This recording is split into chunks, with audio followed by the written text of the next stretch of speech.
So without further ado, I'm going to tell you a little bit about Heather, who's going to be presenting sustainability strategies for resilient CDEPs. We really liked that word, resilient. Heather Diaz has been a member of our TAP since the beginning in 2016. She's a member of our TAP at UC Davis Center for Reducing Health Disparities. She's our go-to for everything evaluation and so many other things that she's going to tell you about this afternoon. And she's also the graduate coordinator and a professor of public health at Sacramento State University. So we'll send it over to you, Heather. I'm going to spotlight you so that everybody can see you. Hello, everyone. It's so good to be with you this afternoon. I hope you can hear me okay, see me okay. If for whatever reason, if that changes, please, one of our team members just flag me, let me know. I'm really excited to be here with you today. You know, the topic of this cross-population training really came about because our TAP team had conversations about how do we support IPPs in telling the story of all the work that they've done. And what are the different ways that we've seen some of our IPPs tell their stories in a way that's been very beneficial to them in terms of increased sustainability efforts, but also just, you know, how do you tell a story and what is the power of a story and what are the types of ways that you can tell a story with your data? So the first part of this, as you know from the flyer, is I'm going to talk a little bit about ways to use different types of data to tell stories with that data, as well as the latter part or the end part will be a conversation on sort of some shared tips and bits of information on how do you help your organization prepare for funding that becomes available? What are the types of things that you need to potentially think about?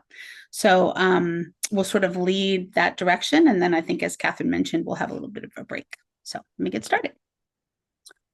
So we're going to start talking about just what storytelling is in general and remind us of how much we all love a really good story, regardless of what that story is. We'll talk about quantitative data storytelling, qualitative data storytelling, what we call mixed methods storytelling. So basically integrating both quantitative and qualitative. And then also that last part that I mentioned to you, which is preparing for funding. Or I should say preparing to apply for funding. Okay. So what is a data story? So a data story is just like a story. What we know about science is that our brain prefers that we be told information in a story. Stories help our brain decide what is important and what type of information we want to give attention to. Stories also activate various parts of our brain that are associated with language, emotional processing, and relational empathy, right? So showing empathy towards others. And this is important because stories activate various parts of the brain. What we also know from science at a very basic level is that because of that activation, stories tend to be a lot more memorable because they're activating different parts of the brain. So when you tell a data story, it's essentially you're using data, whether it be quantitative or qualitative, to do exactly the same thing. So I'm going to go over some sort of chunks of content related to data stories. I'm going to try to make this as non-academic as possible, although I will say my biases out loud. I am an academic, so I'm going to try to make this as non-academic and as relational as possible. But if at any point you have a question, feel free to place that in the chat. I will stop at various junctures to address any questions you might have or to answer any questions you might have about the relatability of it. So what is a data story? So data stories basically have three main components. One is good data, a narrative type of explanation, and then some type of visualization. And again, it's just like as a kid when you're reading a story in a picture book, the pictures help communicate the text, right? So let's talk about what we mean by data. So in order to tell a data story, you have to have strong data support. So you have to have data that exists to be able to tell that story. And here's what we know is the CRDP family has a lot of data. There's a lot of data in the CRDP initiative. So I'm going to talk a little bit later about where you would get that data from based on what you've done so far and what you might think about in the future.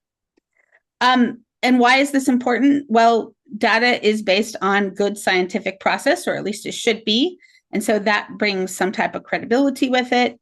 And then also data should come from a reliable source, not a non-credible source. And again, when the data is being displayed in that particular story, we want to know that it has these three components. So good data, data that comes from a scientific process, and then data that is from a reliable source. Narrative is essentially what story is being told, right? So what is the theme of the story? What message are you trying to convey? And a little bit later, I'll talk about how the narrative or the theme or message you're trying to say really is dependent on who the audience is, right? Who you're trying to connect to, or who needs to listen to the story. The narrative part of the story should be clear in its intent. It should have clarity in terms of what it's saying and who the audience is that it's being directed towards. And again, clear, concise, and of course, engaging. We all like when good stories are exciting and engaging. And then the last part is visualization. When we do data stories, one of the reasons why data stories are actually called data stories is because you're essentially showing through narrative, through good data, but through a visual display of what's important. And there's a lot of content out there about how do you visualize your data, your programmatic data, let's say related to the work you've done in CRDP, in a way that is most important and that captures the audience it's intended for. I will spend some time on that, but I really think that's something you can work with your evaluation consultant, your local evaluation consultant with, as well as with any of your technical assistance teams to help you sort of navigate that. But visualization is important, and having visuals helps in a lot of different ways. One is that it helps to reduce the reliance on written text when you're telling your story. It also increases the readability of the document. When we look internationally at how public health preventionists and people working in healthcare internationally work with populations that have low literacy levels, they use pictures. It's very simple. So pictures and visualizations are extremely important. And as the last parts, it also holds the reader's attention. So these were just some sort of three main things that you sort of really must have in order to kind of tell this sort of data story. Okay. But there are also different types of data stories that you might tell. And so that's the other thing, is keeping this in mind as well. So the types are sort of organized into three kind of buckets. One is that you're wanting to communicate really complicated information. So by putting it in sort of a data story, it helps to sort of do that. The other thing is that you want to do that, but you also are trying to get the reader or the audience of the story to do something, to create action. I know we have had a lot of this last couple of weeks, right? Of presenting narratives, presenting information, because we want people to take an action, right? So driving an action or informing a decision making is the second type. The last type is increasing engagement in something. For example, I'm going to show you an example of Latino service providers, which is one of the IPPs in the Latinx Hub, and they use a story sort of pamphlet that they've created, a flyer they've created to do a variety of different things. And one of them is to do the last part, which is to increase engagement of their future participants for also, of course, for recruitment. But all of these types of storytelling that we're talking about today using data are very much reliant on the area of social marketing. And social marketing is a whole class we teach. And it really is a very specific type of way to get people to essentially as I said to my students, buy what you're trying to sell. The difference is that it's not an iPhone, right? It's basically you're wanting them to become a part of something in order to change their life, to change their thought, to change their perspective, to change a particular attitude or adopt a better attitude about something, or to change a belief system. So in social marketing, we're sort of in this space. You can see over here on the right of understanding how people work and what's important to them. And I would say people's, I would add people's sort of cultural importance as well, and what's important to them in their everyday lives, and then what they do, right? And what we're doing in social marketing is we're using data to in different ways to sort of approach communities, approach individuals in this way that helps them to be in that space, right, of where those two things are. The one thing I also want to mention is that I think we spend a lot of time when we think about, as I mentioned earlier, creating materials and creating approaches to attract participants in our programs, to communicate the work that we've done for potential funders. But I don't think we spend enough time in this initiative, in my opinion, at talking about how, additional sources of funding for sustainability and whatnot, they all have their own cultural nuances. They all have their own things that are important to them. And I think it's really important for us, especially now, to start thinking about social marketing to other potential funding sources. And I'm going to talk about that here in a couple of slides. So I'm going to stop myself. Okay. So let's also break it down to the very simple components that we learned about, writing a good story when we were all in high school or middle school, right? There were very specific components that our teachers wanted us to have. So what are these common elements? Well, first of all, who's the character in the story? What's the setting in the story? What type of conflict exists to create something, right, that causes action, initiates emotion, those types of things? And then what's the resolution to the story? And I know that we all like the resolution because that's what makes us happy at the very end of the movie or the very end of the story, right? And so telling your story of the work that you've done at your organizations, in your CDEPs, and using data is no different. When you are wanting to say, we have all this data, how do we best tell the story of all the work that we've done, or of a specific part of the work that we've done? What are the things we need to think about? Well, first of all, you need to understand who your character is. And the character of your story might be different depending on the audience that you're wanting to talk to. The setting, this is the why does it matter? And sometimes when in consulting work that I do, in this work and in other work, I will say to a client, I know you're really passionate about the work that you do, but help me to understand why it's important to anyone else. Because I'm wanting to have them be able to communicate, well, it's important because of this. And usually I'm like, great, write that down, right? Write that down, because that is sort of the setting, right, that this occurred. The conflict is, okay, well, what if nothing is done, right? Or the pinnacle of the problem is reached. What will happen if nothing is done? And the resolution is the solution for that conflict, given the setting of the characters. And I'm going to go into these in a little bit more detail. So let's talk about the character of your data story.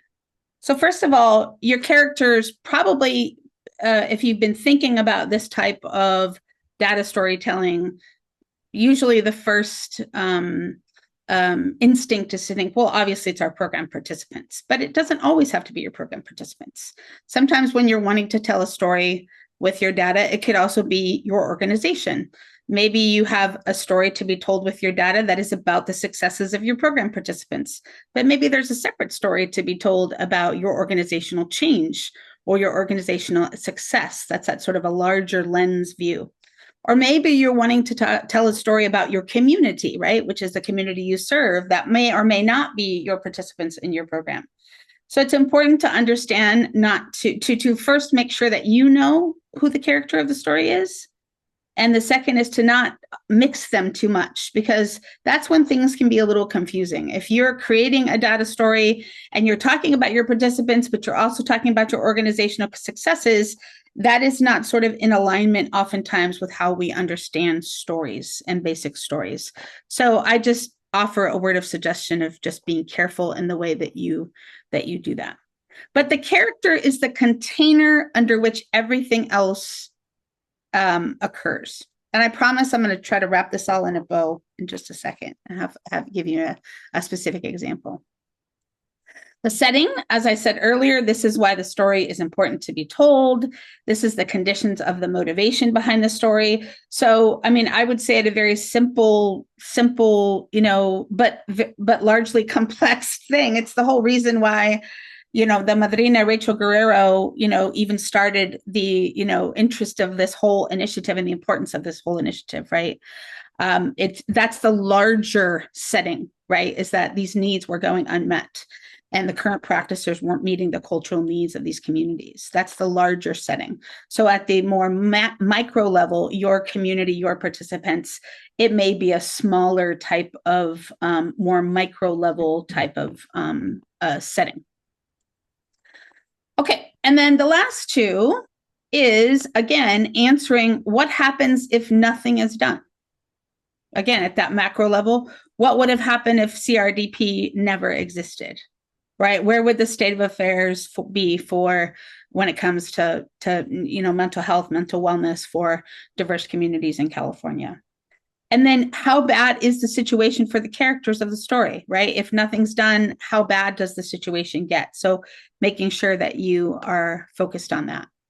And then the resolution is, it could be in a story, based on all of this, this is what we're proposing to do, right? That might look that way in a data story you're telling for a funder, potential funder. Or I would say in most cases that we're talking about in this particular training, and then I'm going to show you an example in just a second, is what you did, right? So the resolution was what you did and the outcomes that you got that produced a positive result based on the other three factors. So 4 basic elements to a story. So I want to show you an example. So Latino service providers, which again is an IPP in the Latinx hub that gave me permission to share some of the story telling and story types of documents that they've created. I'm going to share one of them with you, but it also gave me an opportunity to share an example of some of the way that they tell the story. So we've been talking about these elements just a second ago, about these 4 common elements. So let me provide you this example. And again, LSP refers to Latino service providers. So the story is about the characters, which are Latinx youth, ages 16 to 25, living in Sonoma County. The background is that in 2019, it was revealed that 17% of Sonoma youth surveyed in a particular survey in that area considered suicide in the past 12 months. 32% felt hopeless and 70% felt anxious about the future. The conflict is that the area youth don't want to be in this situation. They want to be active participants in their mental health well-being.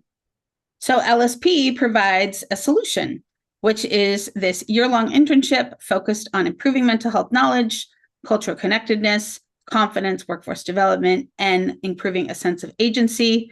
And that based on what they offered, that results showed positive changes in all of the areas above for these youth.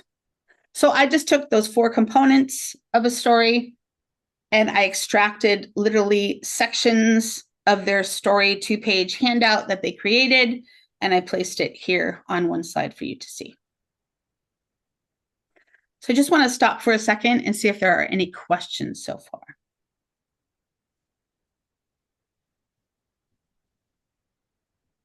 No? Carly and Ellie, no questions? We're good? Okay. No questions. Yeah.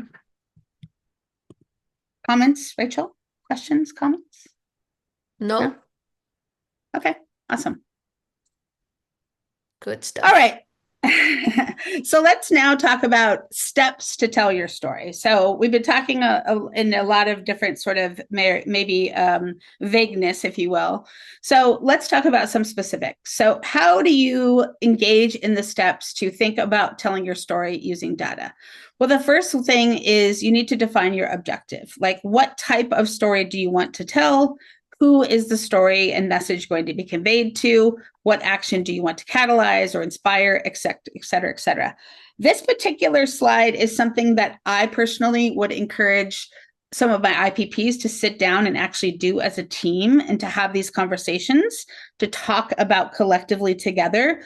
All right, we're going to embark with our local evaluation consultant or whoever it might be to create these materials or to tell our story in various ways. Let's think about some things first. So number one is define your objective.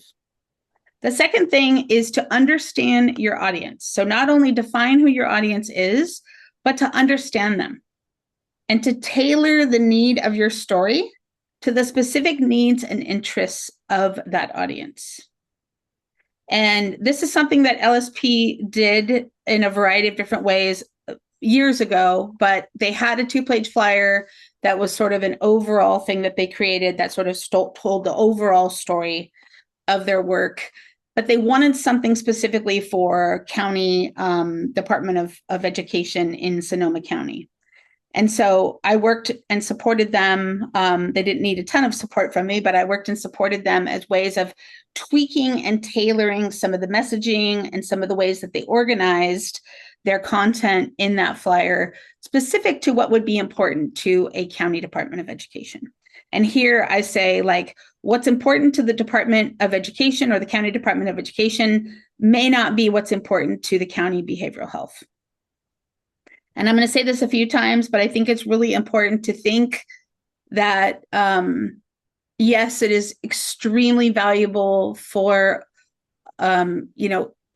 the organizations that know their communities and work in their communities and know their communities the best to make sure that they hold on to those values, those cultural nuances. But it is also really important to recognize that organizations and funders also have cultural nuances. And so making sure that you're being mindful of what those importances are and making decisions about whether or not that's potentially something that you want to tap into as a partner, as a funding source, or that you just want them to know what you're doing, right? That you just want to make sure they know your story. Okay. Structure your story. Clear, logical structure. So sometimes this can be hard when we're very close and very connected to the work that we do. And I always say to people, like, give it to somebody else that has no idea what you're doing in this project. Can they read it? Is it clear to them? Are there things that are confusing? Do they not understand a word, right? Because maybe it's too academic. And always make sure that the way you're organizing text in your story or how you're presenting it, whether on a website or a handout, that you are getting feedback and allowing yourself to receive that feedback. I think allowing yourself to receive it is the hard part, right? I'm definitely in that bucket as well. Selecting good visualizations that effectively communicate the data and support your narrative. There is so much out there right now. AI has just exploded this into something that cannot be contained in 90 minutes. I would say if you're not familiar with data visualization software, I don't think you need to be. I think basic things like Excel and Canva and good PowerPoint skills, those types of things can give you really good data visualization as it relates to the type of data that we've been collecting in this initiative. But it is important to think about the visualization of your data. And again, when we get to the quantitative section, I'll talk a little bit about that a little bit more. Provide context. So again, I kind of already went into this, but you really need to ask yourself, like, why should this audience that I'm wanting to tell my story to, why should they care? Why should they care more about my story than the person that's next in line, right? And those are the whys that you really need to tap into and make that be at the forefront. And then again, less is always more. One of the biggest points of feedback that I give my graduate students, my doctoral students, as well as clients is too much text. People are tired. They read text on their phone, they read text on their email, they read text on social media, whatever it might be. People stop right about the 20th, 30th words. So be really mindful about not putting too much on in your story or what you're creating. Okay, so I've been saying storytelling using data. So let's talk about what data we have that's in the initiative that you've already collected, you already have access to, and could be the type of data that you could use to do something like this.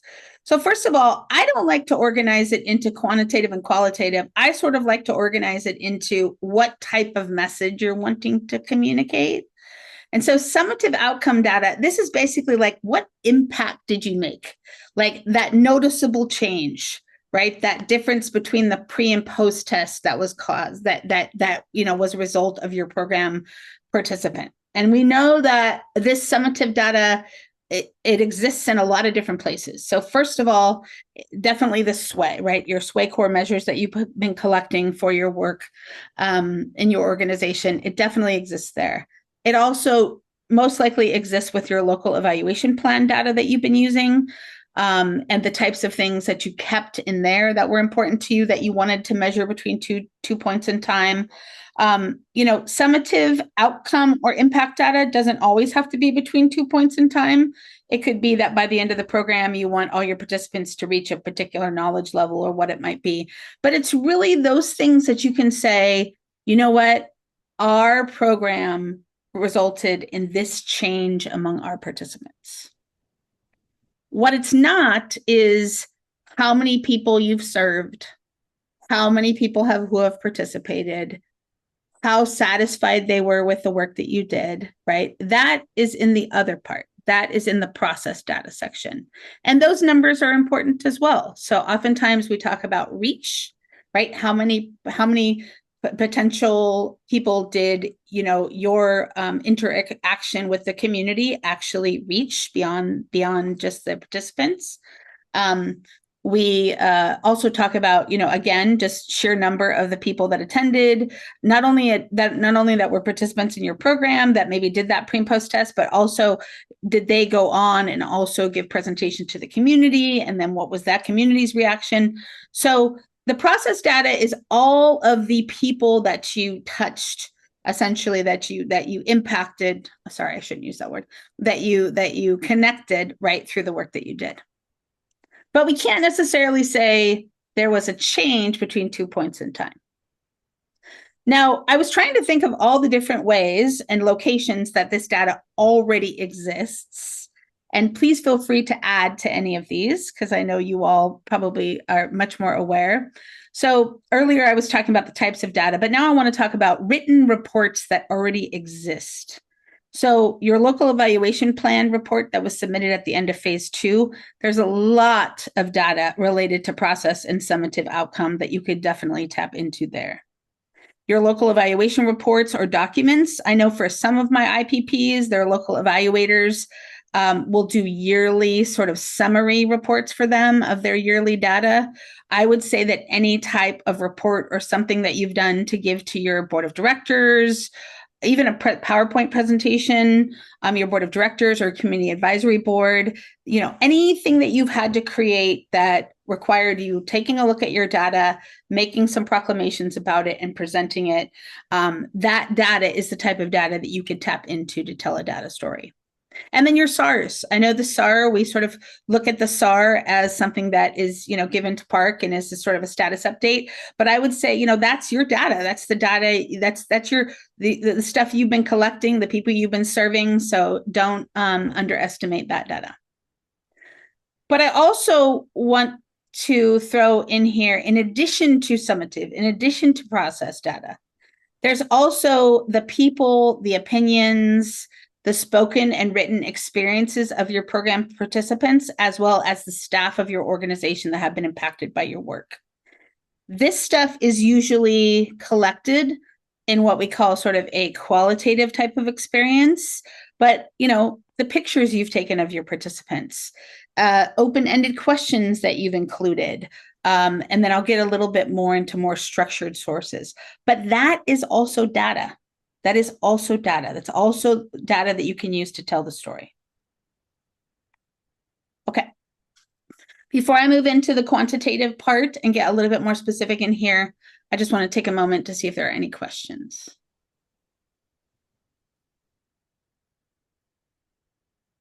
I just had a clarifying point, Heather. This is Yeah. Rachel.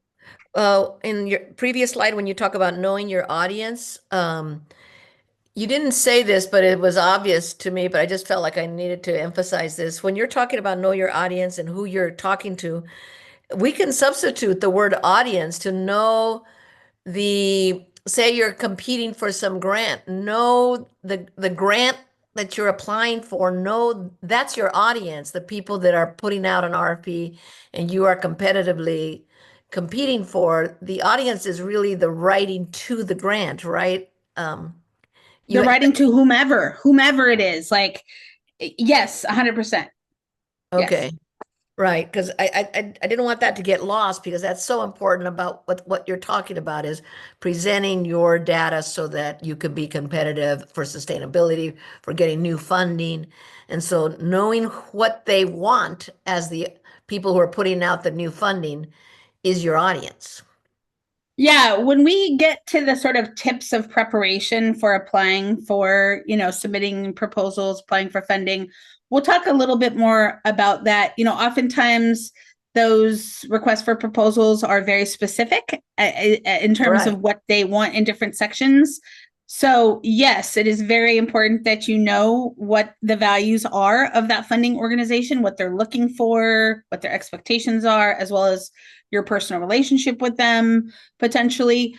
Um, so, so I guess my response to you is yes, and you know, sometimes their expectations are so uh, rigid that you don't have a lot of flexibility in telling the story the way you want to. But you should always pause before you start to craft a story and make sure you understand who you're writing to, because Yeah. that will determine how you write the story. Okay, thank you. Yep. Okay, let's talk about numbers. So I'm going to start with some basics. So quantitative data, what do we mean by that? So quantitative data, in a nutshell, deals with numbers. It is essentially data that can be expressed in numerical form. So yes, we can take, data that is not numerical and put it into numerical form. But for the most part, it's the way the data is in its final finished form. So program data, as it relates to the CRDP initiative, is usually when we're talking about quantitative, impactful data, we're usually talking about that thing I said earlier. That is sort of, what were the results that occurred between the pretest and the post-test, or the beginning of the intervention and the end of the intervention. So many of those measures that are in your SWAY or your statewide evaluation instrument, and or your local evaluation. I know for many of our IPPs in the Latinx Hub, many of our IPPs have their own pre and post test that they use.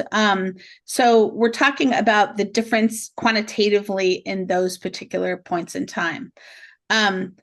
Sometimes it is, I should say, most often it is more helpful to, when you're presenting those results, to not just present it was this, numerical value in the beginning and it was this numerical value in the end, but rather to instead report what the change between the two time periods were.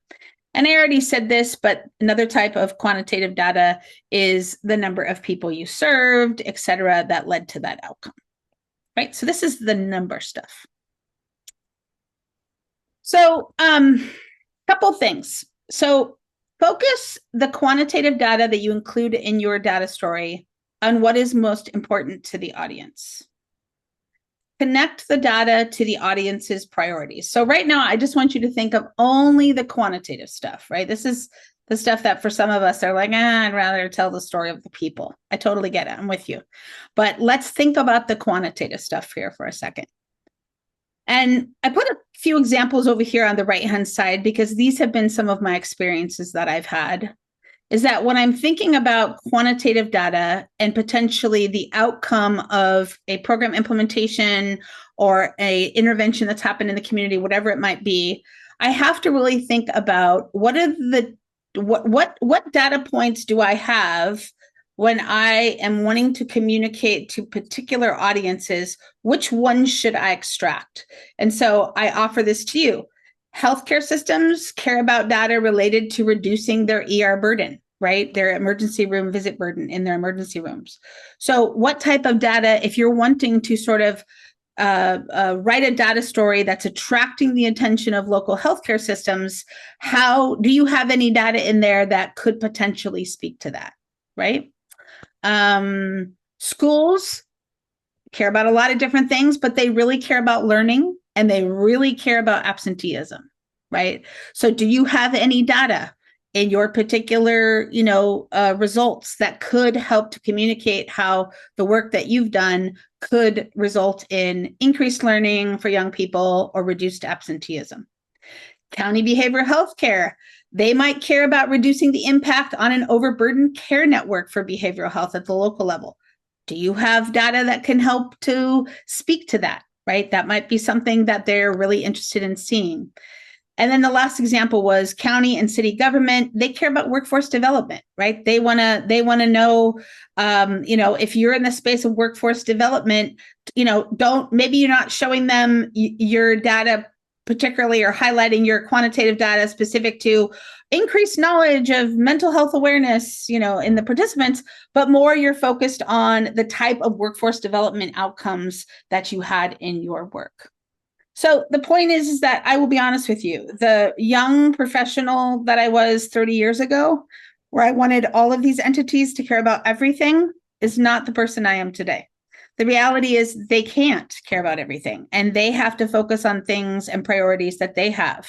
So being mindful about what their priorities are and then attaching your quantitative data or even qualitative, we're going to talk about that, to those priorities is logical sense. So I want to really encourage you to do that.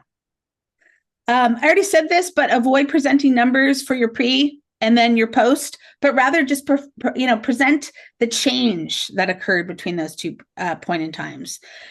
And then the other thing is don't be afraid to look at quantitative data outside of your program. So I gave you an example just a second ago about how Latino service providers looked at data that was existing in a local youth truth survey, where their young people were being impacted by, severe sort of mental health conditions, and attached the work that they're doing in CRDP to that as a potential solution to address that. So, I think it's important for you to be mindful of, in the space that you work in with your particular organization, what data exists that county behavioral health is collecting, that the local school systems are collecting, that your hospital systems are collecting. All of these entities have to do community health assessments. How can you attach successes that you've had to outcomes that exist in those various entities? I guess I'm trying to say, don't be afraid of quantitative data that isn't in your, own organization. Okay. And then I really liked this example of some way to basically take very simple quantitative data and communicate a visual with it, in a very simple form. So I want to spend a second on this. So you can see here that this is the top grossing movies of all time. And on the screen, we have movie popcorn, right? So all of us initially have that type of experience. Oh, that's movie popcorn. We're talking about movies. And then we see the very first line that says Avatar in 2009 had $2,788 million, right, in revenue for this particular movie. When we look at this, that's the thing we're focused on. That's the thing that we're seeing. And the imagery also communicates a bit of quantitative data very, very quickly. So this is just an example I wanted to show you about how you can communicate that. So I'm going to stop and see if there are any questions about quantitative data storytelling. Yeah, we have a question from Andrew. Andrew, I'm going to unmute you.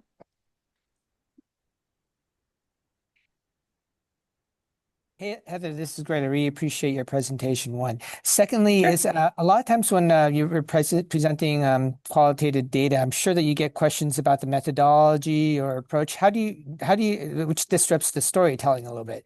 How do you usually handle like those questions that are a little bit more technical about data or impact and stuff like that? Do you address them some point in the story? And if so, where?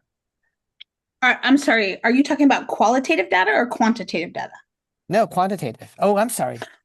Got it. So sorry about that. It's okay. That's okay. Yeah. Quantitative data? Yeah.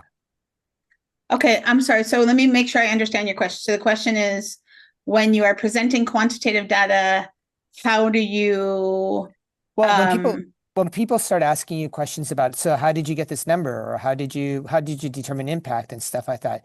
How do you usually prepare for doing that? Because sometimes they'll kind of drop things like that, rather than no, they kick the tires a bit, I guess. And I'm just wondering sure, how do you put that into the story? Because that's always kind of a little sure. disruptive.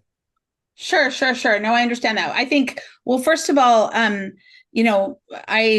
am continuously reminded in my own TAP team about the intention of this initiative, which is building that evaluation capacity, right? So I think the first thing is, as an organization, making sure that you understand your own data that you're presenting, so that you can answer those questions. I think that's really important. I've seen a lot of really good examples of the way that local evaluation consultants at different IPPs spend a lot of time really doing, just making sure that people are able to really communicate the data, the methodology behind the data, that kind of stuff.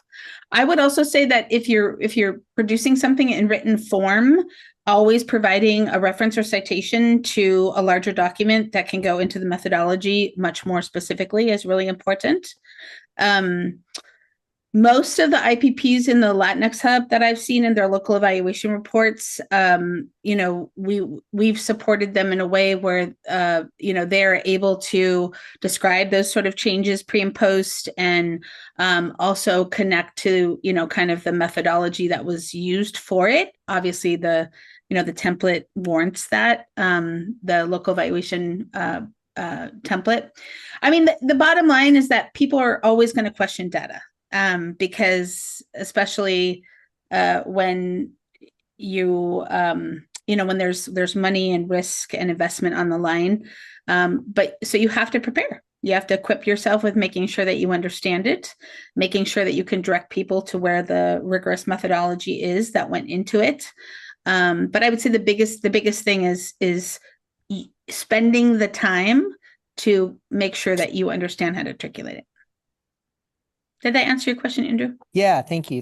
I think that's good advice, because it's also the answering the questions part's also a little bit of the scary part. So I appreciate that.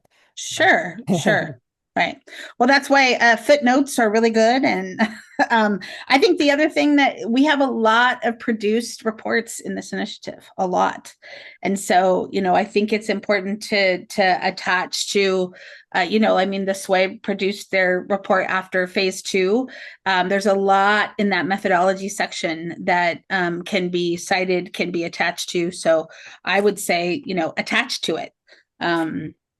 Okay.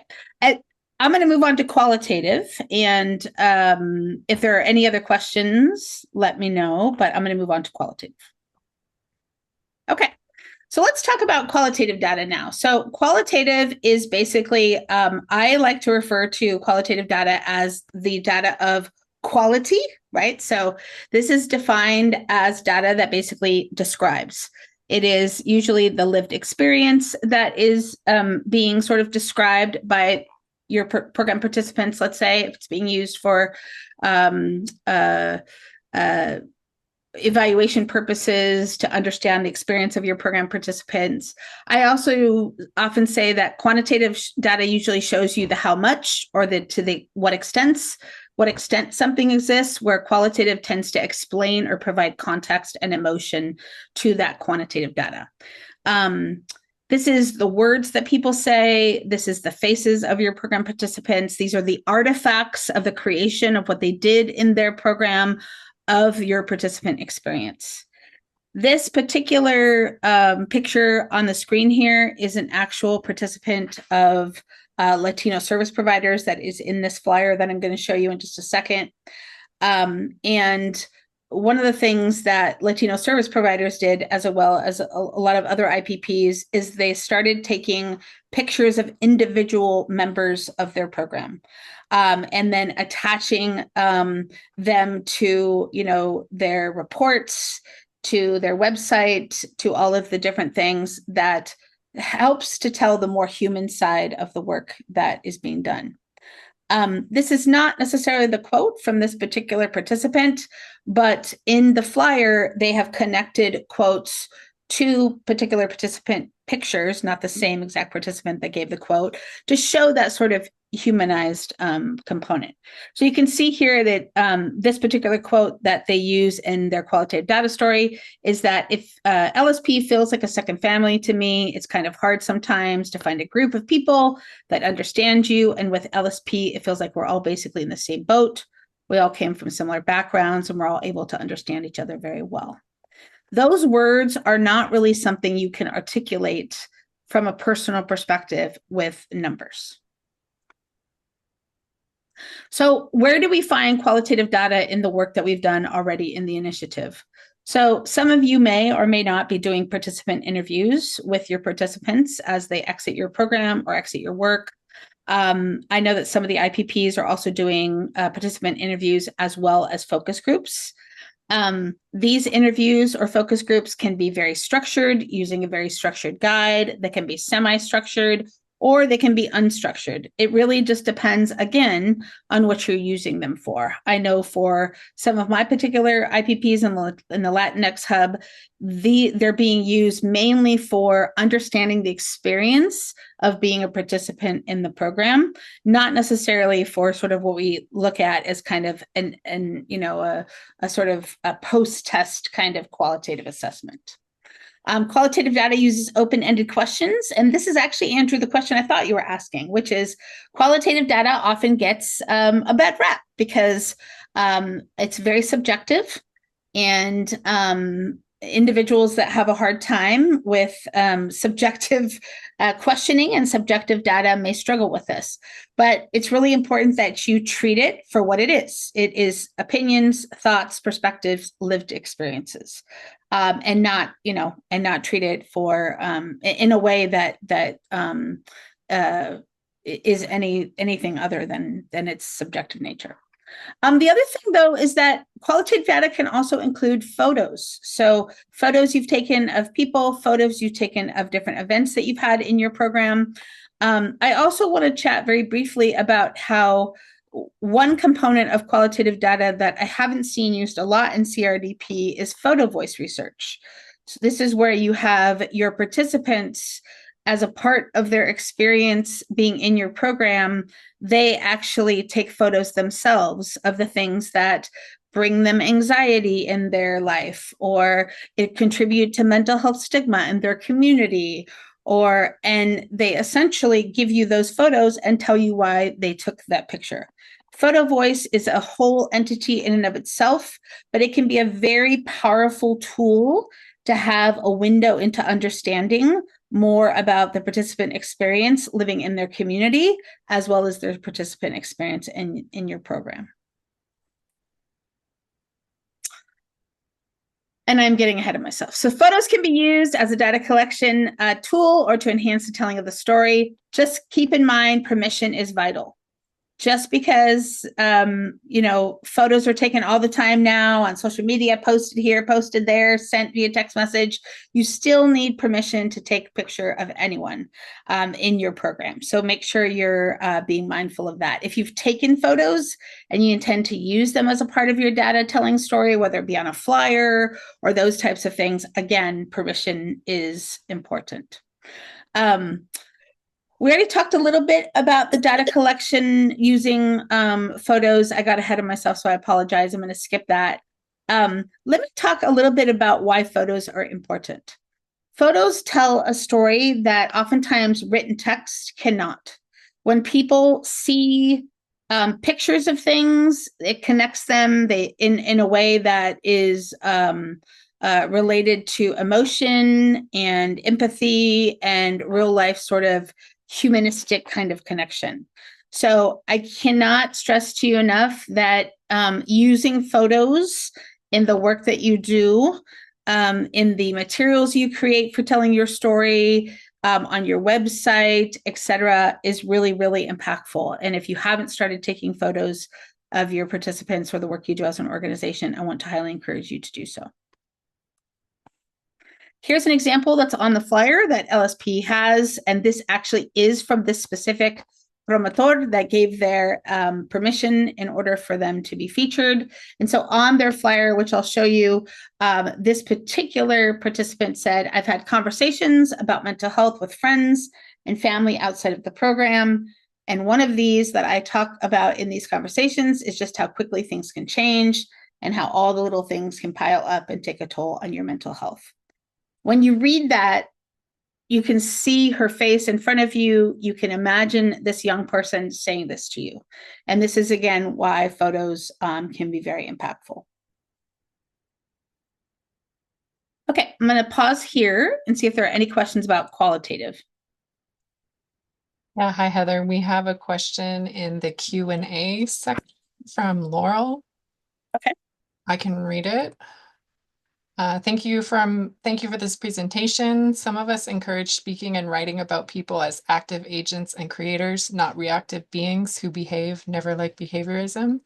Is this a distinction without a difference for most grant readers and audiences? Can you read that one more time? Yes, I can. And it's also, if you want to read the text, it's in the Q&A. Oh, I see it. Okay.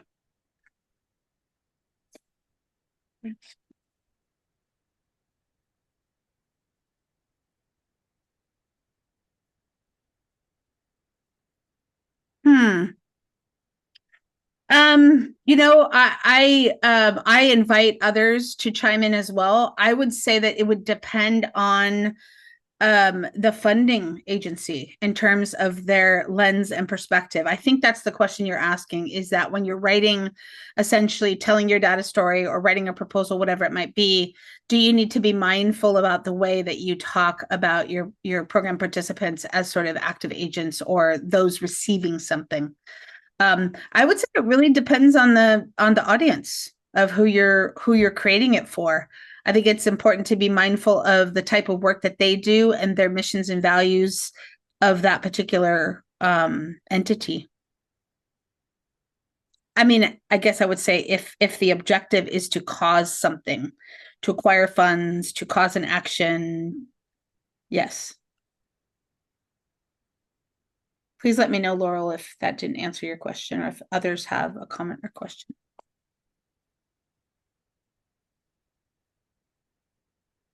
Okay, let's talk about mixed methods.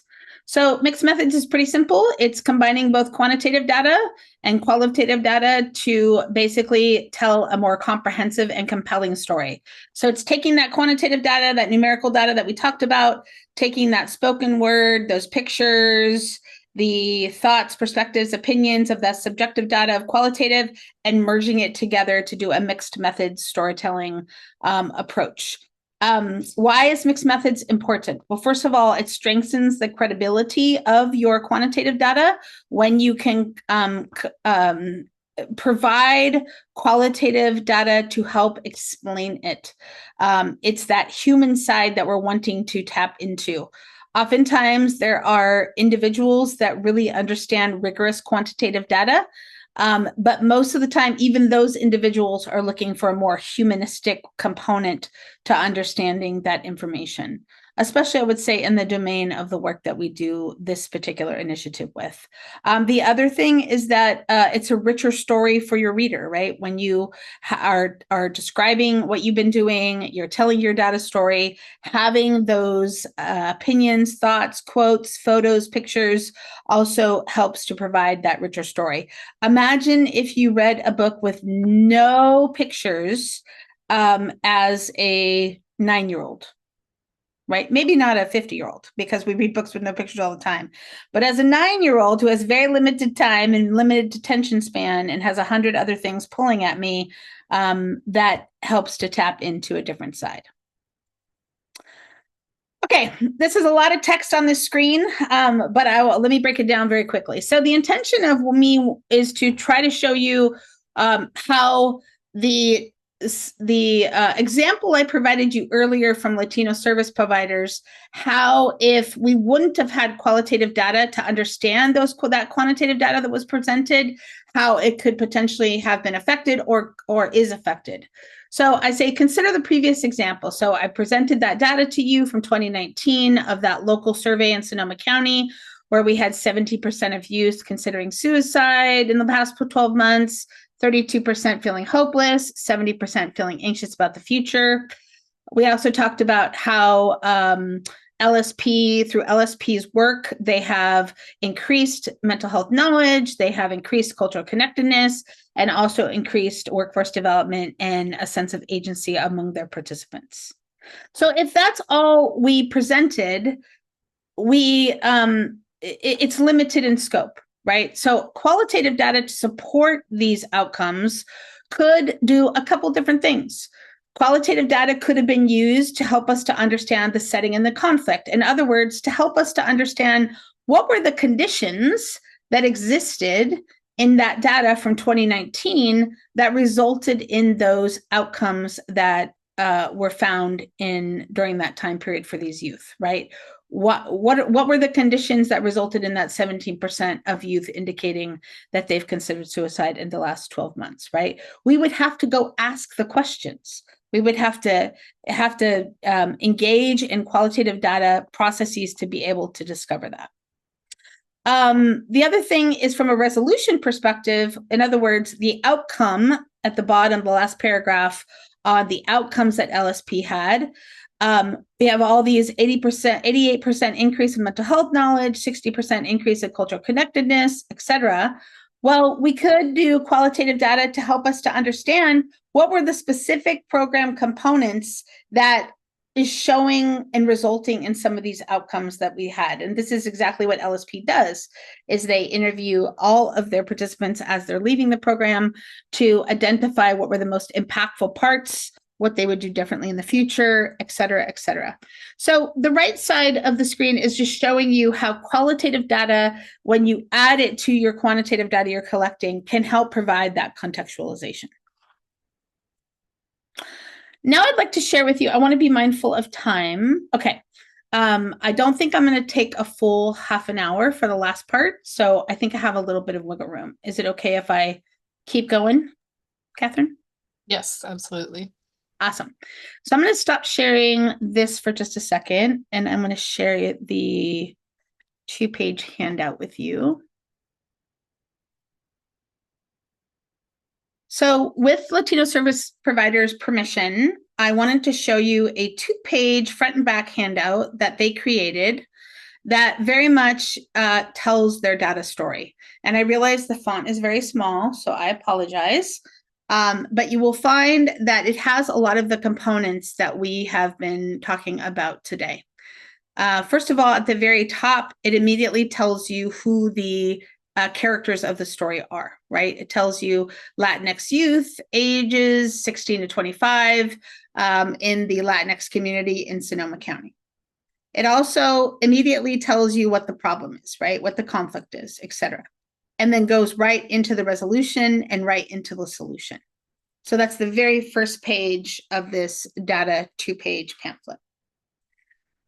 The next thing is on the next page, it describes some of those quantitative outcomes that LSP wanted to focus on that they felt were most important. You can see there's a knowledge increase here, cultural connectedness over here, increase in confidence among their youth, agency to seek services, and then community impact. And I'm just going to show you this briefly. I don't expect you to read every line in this brief moment that we have. But one of the things that I want to show you is that over here, you can see that LSP talks about the confidence impact data impact that was seen in some of their exit interview data. So they essentially provide some numerical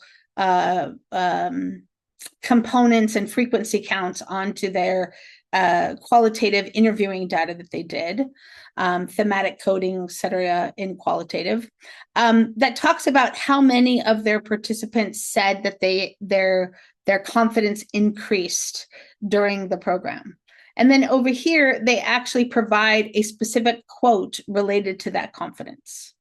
That's that kind of telling that data story that's important, I should say, right? Is showing you some of that numerical data and then also showing you a specific sort of example of one of their participants. They also choose a visual here. And by looking at this, this communicates to me that this visual is important to them. And this visual shows knowledge of participants that was gained. They also have 2 quotes up here. We already talked about that. 1 quote here, and then another quote in here that's both in Spanish and English. Those quotes, again, are communicating to the reader of this particular data profile what's important to them. The last 2 pages, they did something a little bit differently. The last 2 pages are focused on, okay, what do you do in this program? What does a youth promotor do as a participant of the program? What are some frequently asked questions? How much do they get paid? Et cetera, et cetera, et cetera. What kind of trainings do they receive? Et cetera, et cetera. And then the very last one is a little bit more of a personal touch, again, using photos of the participants of their program and a few more quotes. And that's because the first 2 pages are laying the foundation of their successes. They're saying, this is the story of the work that we do in this particular internship program that we do. The last 2 pages of this flyer are recruitment. So this particular entity is focused on increasing knowledge about what they do and recruiting for their program. If they wanted to change this flyer, which they have, and I've worked with them on occasion, to essentially communicate what they do to a different entity, these things may change. They may use a different quote. They may use a different type of data. They might not use different imagery because, again, imagery is important for even potential funders to know who they're serving. But the point is that they might move some things around. They sort of use this as a foundational entity to create other types of data stories with it. Okay, I know I went through that very fast. I apologize. Wanted to make sure that you got to see it. So that's just one example. There are a lot of different examples out there of I'm sure a lot of other IPPs have created similar types of flyers or similar types of documents, or even on their website, or even on the radio. I know some of our IPPs are doing other types of things via social media or radio, etc. But the whole point is that you are essentially telling a story using your, keeping in mind your audience, keeping in mind your most impactful data that you have based on your audience's interest, as well as making sure that you're using that human approach to it. And I, again, got ahead of myself. So in summary, storytelling is important for sustainability efforts for a variety of different reasons, because it's important for organizations to know how to extract the most important things for the audience that they're wanting to attract, and not just do a complete dump of everything they've done. Right? Not just send them the local evaluation report from phase 2, but to be able to think about that audience and extract the things that are important. So know your audience's priorities. Again, as I said earlier, LSP uses this as a jumping off document for other audiences. You're going to need different stories potentially for different audiences, the way that you spin your information. Focus your data on the priority in terms of the priority of that entity. And also make sure that you are able to clearly articulate how your intervention, the work that you do, brings resolution to something. It's very important to tie it to a larger community issue, a larger community need. Show your changes. As I said, focus on impact. What was the outcome, not just your baseline data, your ending data, but rather the change between those 2 points in time. And that doesn't necessarily mean just quantitative. It can also be qualitative. And use what you already have. We have written so many reports, so many different PowerPoints, programs, flyers, so many different things in this initiative since I've been in it since 2016. Use what you have already. If you know, there's no need to go out there and do things differently unless you want to, right? Because you're trying to, again, tell a different story. Okay, I'm going to take a pause and check in and see if there are any questions.